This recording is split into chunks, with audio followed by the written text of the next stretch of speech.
Le mot nègre lui-même ne m'intéresse pas. C'est son trajet qui compte à mes yeux. Ce mot tout sec, nu, sans le sang et les rires qui l'irriguent, n'est qu'une insulte dans la bouche d'un raciste. Je ne m'explique pas pourquoi on donne tant de pouvoir à un individu sur nous-mêmes. Il n'a qu'à dire un mot de 5 lettres, nègre, pour qu'on se retrouve en transe avec les bras et les pieds liés, comme si le mot nègre était plus fort que l'esclavage. Le mot ne dit que l'esclavage, il n'est pas plus fort. Les esclaves n'ont pas fait la révolution pour qu'on se retrouve à la merci du mot. Ne me dites pas que je ne peux pas comprendre la douleur du mot, car j'ai connu moi-même la dictature, j'ai connu l'exil, j'ai connu l'usine, j'ai connu le racisme, j'ai même connu un tremblement de terre, et cela dans une même vie. Je crois qu'avant de demander la disparition de l'espace public du mot nègre, il faut connaître son histoire.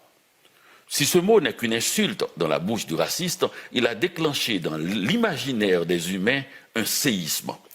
Avec sa douleur lancinante et son fleuve de sang, il a ouvert la route au jazz, au chant tragique de Billie Holiday, à la nostalgie poignante de Bessie Smith. Il a fait bouger un continent immuable et sa civilisation millénaire, l'Afrique, en exportant une partie de sa population vers un nouveau monde de terreur. Ce mot est à l'origine d'un art particulier que le poète Senghor et quelques intellectuels occidentaux ont appelé faussement l'art nègre. Ce serait mieux de dire l'art des nègres ou encore l'art tout court. Tout qualificatif affaiblit ce qu'il tente de définir. Mais passons, car ce domaine est si riche.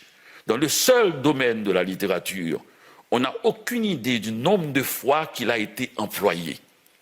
Si quelqu'un voudrait faire une recherche sur les traces et les significations différentes du mot dans sa bibliothèque personnelle, il sera impressionné par le nombre de sens que ce mot a pris dans l'histoire de la littérature.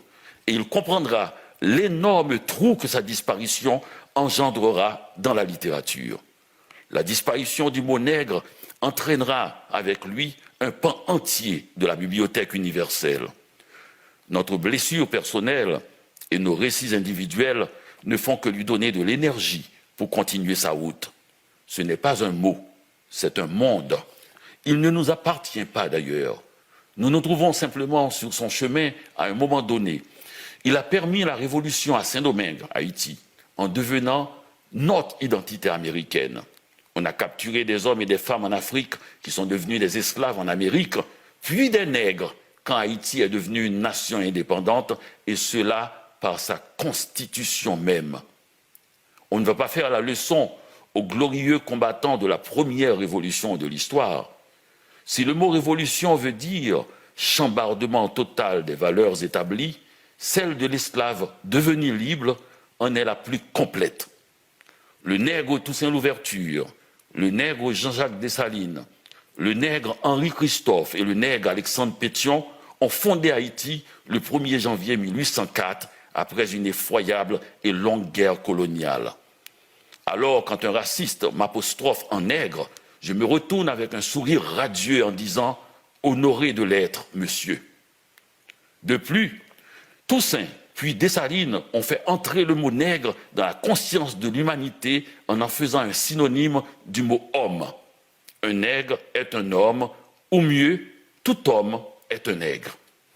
Le raciste qui nous écoute en ce moment sait-il qu'il est un nègre de par la grâce de Jean-Jacques Dessalines, le fondateur de la nation haïtienne?